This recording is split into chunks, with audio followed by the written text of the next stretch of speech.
பக்கத்துலயே ஃபேனு. அக்கா ஏசப்பா ராஜா, நாங்க 2 பேரும் லவ் பண்றது உனக்கு பிடிக்கலையா? அமைதியா ஓரமா உட்காரு. நாங்க 2 பேரும் சின்சியரா லவ் பண்றோம்ல. ஏசப்பா அப்புறமே கருப்புசாமியை கூப்பிட்டு.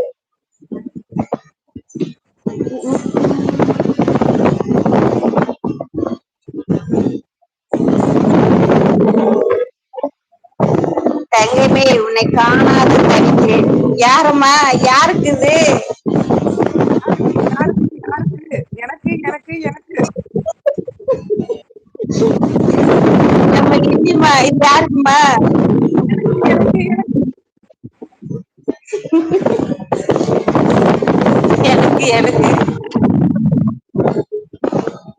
தங்கமே, உங்க அம்மா ஒரு நிமிஷம் ஆகாதுன்னு அழ வைக்கிறதுக்கு பாத்தியா? நீ என்கிட்ட பேசாத போடி.